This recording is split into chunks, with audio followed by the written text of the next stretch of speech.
क़यामत से 30 साल पहले क्या होगा। बिस्मिल्लाहिर्रहमानिर्रहीम। अस्सलामुअलैकुम। यकीनन तमाम तारीफ़ें अल्लाह के लिए हैं। हम उसकी तारीफ़ बयान करते हैं, उसी से मदद के तलबगार हैं। मैं गवाही देता हूँ कि अल्लाह के सिवा कोई माबूद बरहक नहीं। नाज़रीन, क़यामत की बड़ी निशानियाँ तस्बीह के दानों की तरह हैं। जब तस्बीह टूटती है तो दाने बिखर जाते हैं, यानी क़यामत की बड़ी निशानियां भी ऐसे ही तेज़ी से नमूदार होंगी जैसे तस्बीह टूटने से दाने ऊपर नीचे तेज़ी से गिरते हैं। क़यामत कब आएगी, इसका इल्म सिर्फ अल्लाह को है। अल्लाह के अलावा कोई नहीं जानता। अलबत्ता अल्लाह रब्बुल इज़्ज़त ने क़यामत की निशानियां बयान फरमाई हैं जो क़यामत के करीब ज़हूर पजीर होंगी, और नबी करीम सल्लल्लाहु अलैहि वसल्लम ने भी इन निशानियों के बारे में अपनी उम्मत को आगाह फरमाया है। आज की वीडियो में हम आपको नबी करीम सल्लल्लाहु अलैहि वसल्लम की हदीस मुबारक की रोशनी में क़यामत की निशानियों के बारे में मुकम्मल तफसील बताएंगे। आपको क़यामत की एक ऐसी निशानी के बारे में भी बताएंगे जो क़यामत से 30 साल पहले पूरी होगी। आपको न सिर्फ ये निशानियाँ बताएंगे बल्कि इन निशानियों की तरतीब के हवाले से अहले इल्म की आरा से भी आपको आगाह करेंगे। इन तमाम बातों के बारे में जानने के लिए वीडियो को स्किप किए बगैर आखिर तक ज़रूर देखिएगा। नाजरीन, अलामत क़यामत से मुराद क़यामत की वो निशानियां हैं जिनका ज़हूर क़यामत से कबल होगा। मुतअद्दिद अहादीस में क़यामत की बहुत सी अलामात मिलती हैं और क़यामत से पहले के बहुत से हालात अहादीस में बयान किए गए हैं। क़यामत के दिन की इलामात और निशानियां ऐसी चीज़ें हैं जो क़यामत से पहले रूनुमा होंगी, और इनका मतलब ये होगा कि क़यामत बिल्कुल करीब आ गई है। इन निशानियों को छोटी बड़ी निशानियों में तकसीम किया गया है। चुनाचा इनमें से छोटी इलामात अमूमी तौर पर ऐसी हैं जो क़यामत से बहुत पहले रूनुमा होगी, और इन्हीं में से कुछ ऐसी भी हैं जो रूनुमा होकर गुजर चुकी हैं और ये भी मुमकिन है कि ये बार बार रूनुमा हो। तो कुछ ऐसी हैं जो रूनुमा होने के बाद मुसलसल मुशाहिदे में आ रही हैं, और कुछ ऐसी हैं जो अभी तक रूनुमा नहीं हुई लेकिन वो बिल्कुल बाइना रूनुमा होगी, जैसे नबी सल्लल्लाहु अलैहि वसल्लम ने फरमाया था। जबकि बड़ी निशानियां ऐसी हैं जो क़यामत के बिल्कुल करीब रूनुमा होंगी और उनके बाद क़यामत कायम होने में बहुत ही थोड़ा वक्त रह जाएगा। क़यामत की अलामात सुग़रा में सबसे पहली अलामत हज़रत मोहम्मद सल्लल्लाहु अलैहि वसल्लम की दुनिया में तशरीफ़ आवरी और आप सल्लल्लाहु अलैहि वसल्लम की वफ़ात है। पिछली आसमानी किताबों में आप सल्लल्लाहु अलैहि वसल्लम का लक़ब नबी उस-साअता लिखा है, जिसके मानी है क़यामत का नबी, यानी आप वो आखिरी नबी होंगे जिनकी उम्मत पर क़यामत कायम होगी। नबी सल्लल्लाहु अलैहि वसल्लम की बेइज्जत, नबी सल्लल्लाहु अलैहि वसल्लम की वफ़ात, बैतुल मुक़द्दस की फ़तह, फ़लस्तीन के शहर अमवास में रूनुमा होने वाला ताउन, औलाद नाफरमान हो जाएगी, बेटियां तक माँ की नाफरमानी करने लगेंगी, दोस्त को अपना और बाप को पराया समझा जाने लगेगा, इल्म उठ जाएगा और जहालत आम हो जाएगी। दीन का इल्म लोग दुनिया कमाने के लिए हासिल करेंगे, ना अहल लोग अमीर और हाकिम बन जाएंगे, और हर किस्म के मामलात, ओहदे और मनासब ना अहलों के सपुर्द हो जाएंगे। जो जिस काम का अहल और लायक ना होगा वो काम उसके सपुर्द हो जाएगा। लोग जालिमों और बुरे लोगों की ताज़ीम इस वजह से करने लगेंगे कि ये हमें तकलीफ़ ना पहुँचाए। शराब खुलम खुला ही पी जाने लगेगी, जिनाकारी और बदकारी आम हो जाएगी, इलानिया तौर पर नाचने और गाने वाली औरतें आम हो जाएंगी, गाने बजाने का सामान और आलाते मौसीकी भी आम हो जाएंगे। लोग उम्मत के पहले बुजुर्गों को बुरा भला कहने लगेंगे, झूठ आम फैल जाएगा और झूठ बोलना कमाल समझा जाने लगेगा। अमीर और हाकिम मुल्क की दौलत को ज़ाती मलकियत समझने लगेंगे, अमानत में ख़यानत शुरू हो जाएगी, अमानत के तौर पर रखवाई जाने वाली चीज़ों को लोग ज़ाती दौलत समझने लगेंगे। नेक लोगों की बजाय रजील और गलतकार किस्म के लोग अपने अपने कबीले और इलाके के सरदार बन जाएंगे। शर्मो हया बिल्कुल ख़त्म हो जाएगी, जुल्म सितम आम हो जाएगा, ईमान सिमट कर मदीना मुनव्वरा की तरफ चला जाएगा जैसे सांप सुकड़ कर अपनी बिल की तरफ चला जाता है। ऐसे हालात पैदा हो जाएंगे कि दीन पर कायम रहने वाले की वो हालत होगी जो हाथ में अंगारा पकड़ने वाले की होती है। ज़कात को लोग तावान समझने लगेंगे, माले गनीमत को अपना माल समझा जाने लगेगा, माँ की नाफरमानी और बीवी की फर्माबरदारी शुरू हो जाएगी, औरतें ज़्यादा और मर्द कम हो जाएंगे, यहाँ तक कि एक मर्द 50 औरतों का निगरान होगा। फितनों का ज़हूर पजीर होना। इन्हीं फितनों में सय्यिदना उस्मान रज़ी अल्लाह तआला अन्हु की शहादत, जंग जमल और सिफ़ीन, ख़ारिज का रूनुमा होना, वाक़या हुर्रा, कुरान करीम को मखलूक कहने का फितना शामिल है। हिजाज में बड़ी आग का रूनुमा होना। यह आग 7वीं हिजरी के दरमियान सन 654 हिजरी को लगी थी और बड़ी मिकदार में थी। जिन लोगों के ज़माने में ये आग लगी थी उन्होंने इसे तवातर के साथ बयान किया है। चुनाचा इमाम नववी रहमतुल्लाह अलैह कहते हैं, हमारे ज़माने में सन 654 हिजरी को मदीना नबविया की मशरक़ी जानिब हुर्रे के अक़ब में आग लगी, जो कि बहुत बड़ी थी। शाम और दीगर इलाकों के लोगों ने इसे तवातर के साथ बयान किया है और मुझे भी अहले मदीना में से उसने बताया जिसने ये आग देखी थी। इल्म कब्ज़ हो जाएगा और जहालत आम हो जाएगी। इल्म कब्ज़ इस तरह होगा कि अहले इल्म फौत हो जाएंगे, जैसे कि सही बुखारी और मुस्लिम में इसकी वजाहत मौजूद है।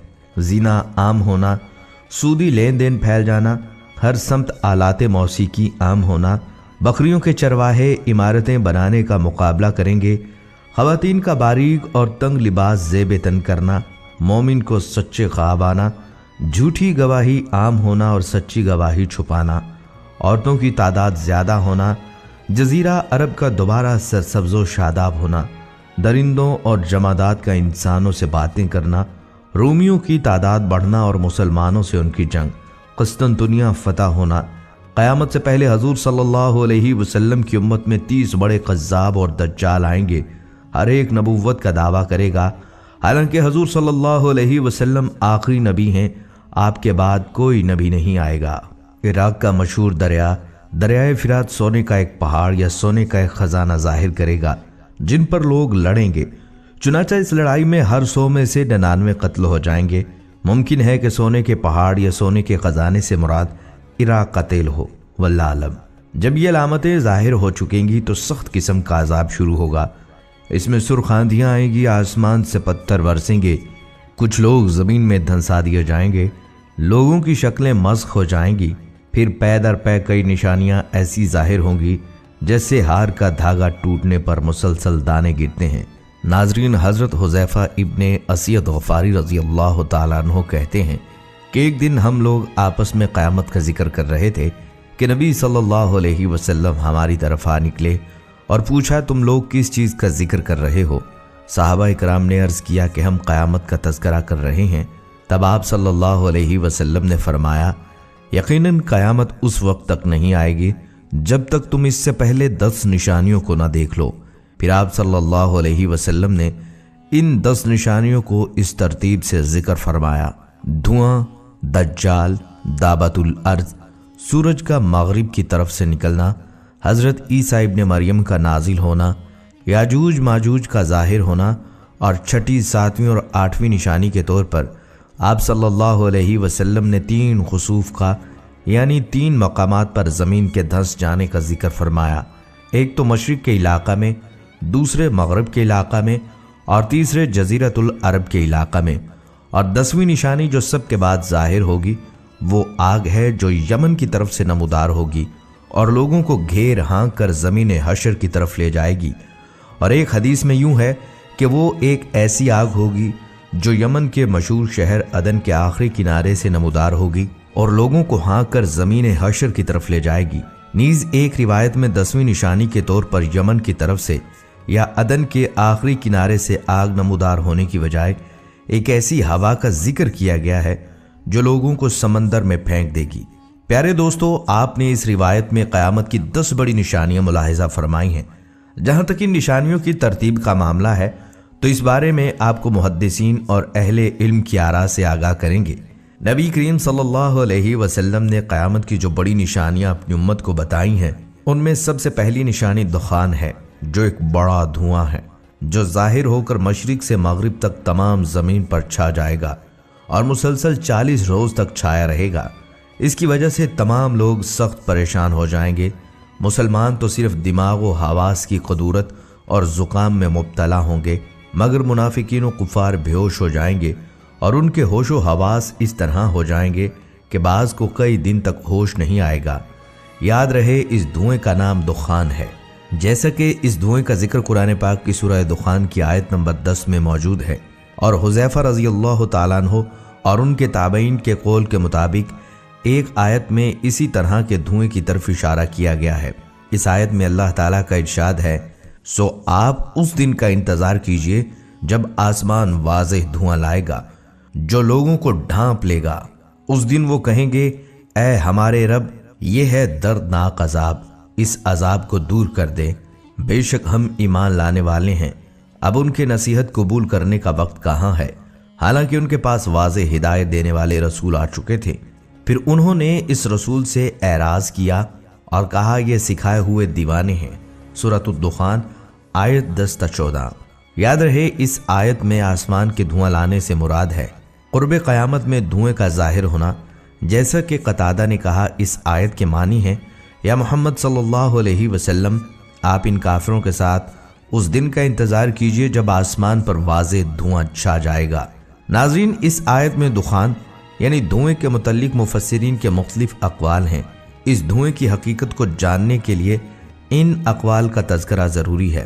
पहला कौल, जिसके बारे में हज़रत अली, हज़रत इब्ने अब्बास, हज़रत इब्ने उमर, हज़रत अबू हुरैरा रज़ी अल्लाह तआला अन्हु और ज़ैद बिन अली, हसन और इब्ने अबी मलाइका वगैरह फरमाते हैं, दुखान धुआं क़यामत की अलामतों में से है। ये अभी तक ज़ाहिर नहीं हुआ। ये कुर्ब क़यामत में 40 रोज़ तक ज़ाहिर होगा और आसमान और ज़मीन की फ़िज़ा को भर लेगा। मोमिन पर इसका असर ज़ुकाम की सूरत में होगा और काफिर व फाजिर की नाकों में दाखिल होकर उनके कानों के सुराखों से निकलेगा, उनका दम घुटने लगेगा और ये धुआं जहन्नम के आसार से है। इस हवाले से दूसरा कौल ये है कि आसमान के धुआं लाने से मुराद कुफ़ार की भूख की कैफियत है। जैसा कि हज़रत इब्ने मसूद रज़ी अल्लाह तआला अन्हु ने फरमाया, दुखान यानी धुएं से मुराद कुफ़ार की भूख की कैफियत है। जब नबी सल्लल्लाहु अलैहि वसल्लम ने इनकी मुसलसल सरकशी और हट धर्मी की वजह से इनके खिलाफ दुआ की तो इन पर कहत आ गया। भूख की शिद्दत में जब वो आसमान की तरफ देखते हैं तो वो उनको धुएं की तरह नजर आता है। फिर अल्लाह ताला ने नबी सल्लल्लाहु अलैहि वसल्लम की दुआ से उनसे वो कैफियत दूर कर दी। अगर इससे मुराद क़यामत का धुआं होता तो वो इनसे दूर ना होता। फिर अल्लाह ताला ने ये आयत नाज़िल फरमाई, सो आप उस दिन का इंतज़ार कीजिए जब आसमान वाज़ेह धुआं लाएगा जो लोगों को ढांप लेगा। ये है दर्दनाक अज़ाब। फिर रसूलुल्लाह सल्लल्लाहु अलैहि वसल्लम के पास ये लोग लाए गए और आप सल्लल्लाहु अलैहि वसल्लम से कहा गया, या रसूलुल्लाह सल्लल्लाहु अलैहि वसल्लम, मुज़िर के लिए बारिश की दुआ कीजिए, ये लोग हलाक हो रहे हैं। आप सल्लल्लाहु अलैहि वसल्लम ने फरमाया, मुज़िर के लिए? तुम तो बहुत जर्री हो। फिर आपने बारिश की दुआ की, बारिश नाजिल हो गई। फिर यह आयत नाजिल हुई, बेशक तुम कुफर की तरफ लौटने वाले हो। फिर जब ये बारिश से मुतमईन हो गए तो फिर कुफर की तरफ लौट गए। फिर अल्लाह ताला ने ये आयत नाजिल फरमाई, जिस दिन हम बहुत सख्त गिरफ्त के साथ पकड़ेंगे, बेशक हम इंतकाम लेने वाले हैं। हज़रत इब्ने मसूद ने फरमाया, इससे मुराद यौम बदर का इंतकाम है। नाजरीन, अब बात करते हैं क़यामत की दूसरी बड़ी निशानी की। तो याद रहे, 10 बड़ी निशानियों वाली हदीस में नबी करीम सल्लल्लाहु अलैहि वसल्लम ने जो दूसरी बड़ी निशानी बतलाई है वो है दज्जाल का ज़हूर। याद रहे कि दज्जाल के फितना को इस कायनात का सबसे बड़ा फितना बताया गया है। जैसा कि नबी सल्लल्लाहु अलैहि वसल्लम का फरमान है कि इस दुनिया में दज्जाल से बड़ा कोई फितना नहीं होगा। तो आइए दज्जाल के बारे में आपको बताते हैं। रवायात में आता है, दज्जाल एक नौजवान मर्द होगा। वो भारी भरकम जिस्म और सुर्ख रंगत का मालिक होगा। अवाम में उसका लक़ब मसीह होगा। एक आंख से काना होगा और उसके बाल छोटे और घुंघराले होंगे। सवारी में एक बड़ा गधा होगा। अव्वलन उसका ज़हूर मुल्क इराक़ व शाम के दरमियान में होगा, जहाँ नबुव्वत और रसालत का दावा करता होगा। फिर वहाँ से अस्फ़हान चला जाएगा। यहाँ उसके हमरा 70,000 यहूदी होंगे। यहीं से वो खुदाई का दावा करके चारों तरफ फसाद बर्पा करेगा और ज़मीन के अक्सर मकामात पर गश्त करके लोगों से अपने आप को खुदा मनवाएगा। नाजरीन, तीसरी बड़ी निशानी है दाबतुल अर्ज़। दाबतुल अर्ज़ से मुराद एक अजीबुल खलकत और नादर शक्ल का जानवर है जो मस्जिद हराम में कोहे सफ़ा और मरवा के दरमियान से बरामद होगा, और इसका जिक्र भी कुरान मजीद में किया गया है। अगली निशानी हज़रत ईसा अलैहिस्सलाम का नज़ूल है। याद रहे, हज़रत ईसा अलैहिस्सलाम का नज़ूल हज़रत इमाम मेहदी के ज़हूर के बाद होगा। चुनाचा आप एक दिन शाम के वक्त आसमान से दमिश्क की जामे मस्जिद के मशरक़ी सफ़ेद मीनारा पर उतरेंगे और फिर दज्जाल को तलाश करके उसको दरवाज़ा लुद पर कत्ल कर देंगे। लुद शाम में एक मौज़ा का नाम है और बाज़ हजरात ने इसको फ़लस्तीन के एक मौज़ा का नाम बताया है। फिर आपका निकाह होगा और आप 40 साल तक दुनिया में रहेंगे और आपकी तदफीन नबी करीम सल्लल्लाहु अलैहि वसल्लम के साथ होगी। रवायत से मालूम होता है दज्जाल को हज़रत ईसा अलैहिस्सलाम कत्ल करेंगे, जैसा कि दज्जाल के ज़िक्र में इसकी तफसील आपने मुलाहिज़ा की। इस लिहाज से ये कहा जा सकता है कि दज्जाल और हज़रत ईसा अलैहिस्सलाम का नज़ूल यके बाद दीगरे होगा, यानी पहले दज्जाल का ज़हूर होगा और जैसे दज्जाल के ज़माने में ही हज़रत ईसा अलैहिस्सलाम का नज़ूल हो जाएगा, जो अल्लाह के हुक्म से दज्जाल का ख़ात्मा करेंगे। दोस्तों, अगली निशानी याजूज माजूज के इनखला की है, जो मज़कूरा हदीस की रूह से क़यामत की छठी बड़ी निशानी है। आपको बताते चलें, याजूज माजूज दरअसल 2 कबीलों के नाम हैं जो यासफ इब्ने नूह की औलाद में से हैं। ये दोनों कबीले बहुत ही वहशी मगर ताकतवर थे। इनका ख़ास मशगला लूट मार और ज़मीन पर फसाद फैलाना था। ये कबीले जिस घाटी में रहा करते थे उसको जुल्करनैन ने एक ऐसी दीवार से, जिसकी बुलंदी इस घाटी के दोनों अतराफ के पहाड़ों की चोटी तक पहुंचती है और मोटाई 60 गज की है, बंद कर दिया था ताकि इन कबीलों की चरादस्तियों से महफूज रह सकें। जब क़यामत आने को होगी और याजूज माजूज के निकलने का वक्त होगा तो दीवार टूट जाएगी। कुरान करीम की सूरह कहफ में बाहवाला याजूज माजूज जुल्करनैन के हालात बयान करते हुए फरमाया गया कि जब वो अपनी शुमाली मुहिम के दौरान 100 दीवारों यानी पहाड़ों के दरमियान पहुंचा तो वहां उसे ऐसी कौम मिली जिसकी ज़ुबान नाकाबिल फ़हम थी। ताहम जब तर्जुमान के ज़रिए गुफ्तगू हुई तो उन्होंने अर्ज़ किया कि याजूज माजूज इस सरज़मीन पर फसाद फैलाते हैं, लिहाजा तो हमारे और इनके दरमियान एक दीवार तामीर कर दे। और कुरान पाक में मज़ीद इस बात का जिक्र मौजूद है कि किस तरह जुल्करनैन ने उस कौम को याजूज माजूज की यलगार से बचाने के लिए दीवार बनाई। याद रहे, ये जो दीवार बनाई गई थी वो कोई ख्याली या मानवी नहीं बल्कि हकीकी है, जो कि लोहे और पिघले हुए तांबे से बनाई गई थी, जिससे वक्ती तौर पर याजूज माजूज का फितना दब गया। जब यह दीवार तामीर हो गई तो जुल्करनैन ने अल्लाह का शुक्र अदा किया जिसने ये दीवार बनाने और लोगों को आए दिन की परेशानियों से निजात दिलाने की तौफीक बख्शी, मगर साथ ही लोगों को ये बता दिया ये दीवार अगरचा बहुत मजबूत और मुस्तहकम है मगर लाजवाल नहीं है, जो चीज़ भी बनी है बिलाखर फना होने वाली है। दोस्तों, अब जिक्र करते हैं ज़मीन के धंसने का, जिसको मज़कूरा हदीस में 3 खुसूफ कहा गया है और आप सल्लल्लाहु अलैहि वसल्लम ने 3 खुसूफ का जिक्र 3 निशानियों के तौर पर बयान फरमाया। खुसूफ के बारे में इब्ने मालिक ने कहा है कि अज़ाब इलाही के तौर पर ज़मीन का धंस जाना मुख्तलिफ ज़मानों और मुख्तलिफ इलाकों में वाक़ हो चुका है, लेकिन एहतमाल है कि यहाँ हदीस में जिन 3 खुसूफ का जिक्र फरमाया गया है वो पहले वाक़ हो चुकने वाले खुसूफ के अलावा होंगे और इनसे भी बहुत ज़्यादा सख्त होंगे। मालूम हुआ क़यामत की बड़ी निशानियों में से एक निशानी ये भी है कि रुए ज़मीन पर ज़मीन के फट जाने या धंस जाने के 3 ऐसे वाक़यात रूनुमा होंगे कि लोग बहुत खौफज़दा हो जाएंगे, क्योंकि उनके असरात बहुत ही हौलनाक होंगे। यूँ तो दुनिया में पहले भी ज़मीन के फटने के ऐसे कई वाक़यात सुनने को मिल चुके हैं, लेकिन जिन वाक़यात की आपने खबर दी है वो हमारी सोच से बालातर है। वो किस कदर भयानक अज़ाब होगा कि रुए ज़मीन पर कोई भी उसके खौफ से बच नहीं पाएगा। ज़मीन का धंसना क़यामत कुबरा की निशानियों में से है। वो कब होना है, किस जगह होना है, इसका इल्म तो अल्लाह पाक की ज़ात अक़दस ही जानती है, लेकिन आप सल्लल्लाहु अलैहि वसल्लम ने इसकी सम्मतों की तरफ इशारा ज़रूर दिया।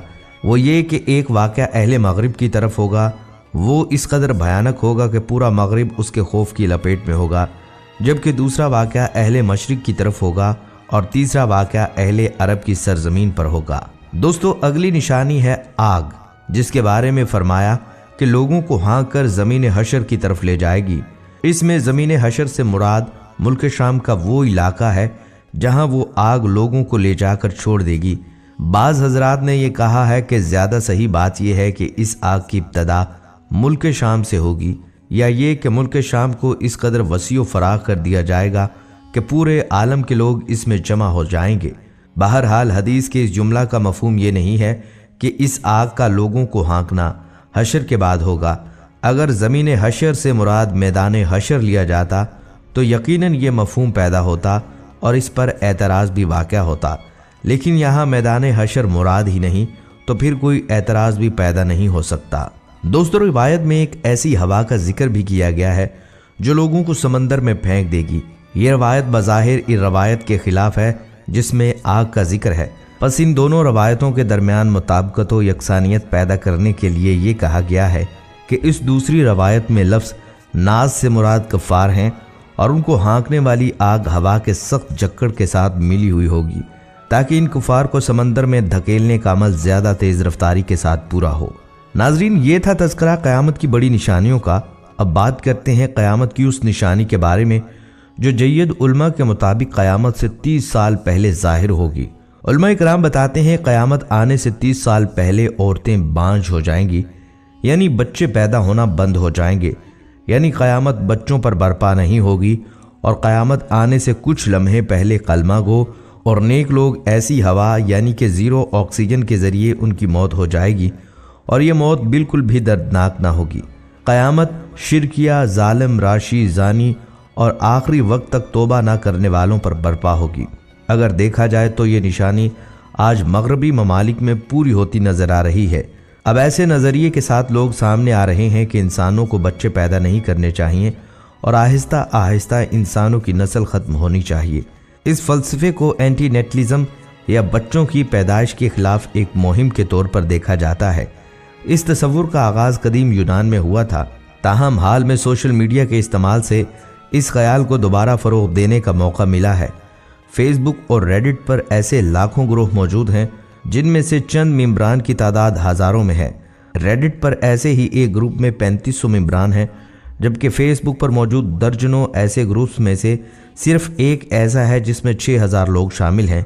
इस ख्याल के हामी अफराद पूरी दुनिया में से हैं और उनके पास इसकी हमायत की मुख्तलिफ वजूहात हैं, जैसे ख़ानदानी अमराज, मुस्तकबिल की नस्लों का तकलीफ़ों से तहफ़्फ़ुज़, आबादी बढ़ने की फ़िक्र और माहौलियाती तब्दीलियाँ वगैरह हैं। ताहम अंजाम इन सब को एक ही चाहिए, दुनिया से इंसानी वजूद का खात्मा। हालांकि ज़मीनी सतह पर अभी भी मुहिम मामूली है, लेकिन बच्चे पैदा करने की मुखालफत करने वाली इस सोच का अक्स अब दुनिया की फलाह बहबूद के लिए होने वाले बड़े मुबाहिसों में नज़र आना शुरू हो गया है।